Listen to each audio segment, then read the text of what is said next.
Operation Sindoor నేపథ్యంలో తాజాగా ఢిల్లీలో కేంద్ర ప్రభుత్వం అఖిలపక్ష సమావేశం నిర్వహించింది. ఈ సందర్భంగా ప్రధాని మోడీ సందేశం అఖిలపక్ష సమావేశంలో చదివి వినిపించారు. రక్షణ మంత్రి రాజ్నాథ్ సింగ్ అధ్యక్షతన సాగిన ఈ సమావేశంలో ఏ పరిస్థితులైనా భారత సైన్యం పాకిస్తాన్లో ఉగ్రవాద స్థావరాలపై మెరుపుదాడులు చేయాల్సి వచ్చిందో ప్రభుత్వ ప్రతినిధులు వివరించారు.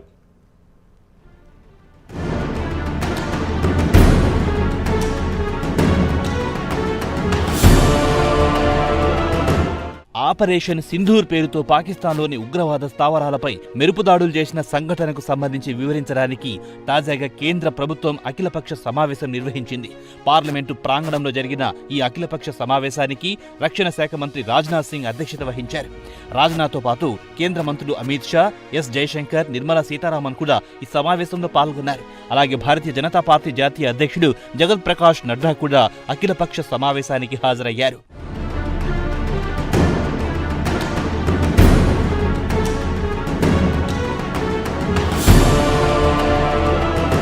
అయితే అఖిలపక్ష సమావేశానికి ప్రధాని నరేంద్ర మోదీ హాజరు కాలేదు. కానీ సమావేశానికి ఆయన తన సందేశాన్ని పంపించారు. భారతదేశం భద్రత పరంగా తీవ్ర విపత్కర పరిస్థితిలో ఉన్న సమయంలో దేశ ప్రజలందరూ ఐక్యంగా ఉండాల్సిన అవసరం ఉందని తన సందేశంలో ప్రధాని నరేంద్ర మోదీ పేర్కొన్నారు. అలాగే రాజకీయాలకు అతీతంగా అన్ని పొలిటికల్ పార్టీలు కేంద్ర ప్రభుత్వానికి అండగా నిలవాలని ఆయన కోరారు. ప్రధాని మోడీ సందేశాన్ని అఖిలపక్ష సమావేశంలో ప్రభుత్వ ప్రతినిధులు చదివి వినిపించారు.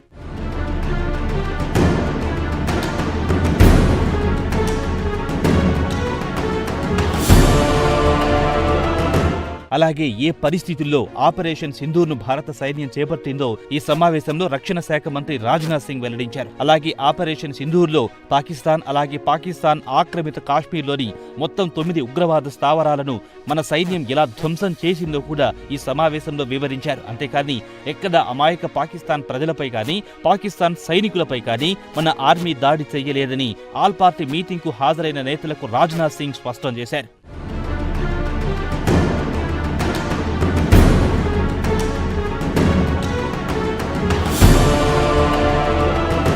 కాగా అఖిలపక్ష సమావేశానికి పలువురు ప్రతిపక్ష నాయకులు హాజరయ్యారు. ఏఐసీసీ అధ్యక్షుడు మల్లికార్జున్ ఖర్గే, లోక్సభలో ప్రతిపక్ష నాయకుడు రాహుల్ గాంధీ, అలాగే సందీప్ బందోపాధ్యాయ, టి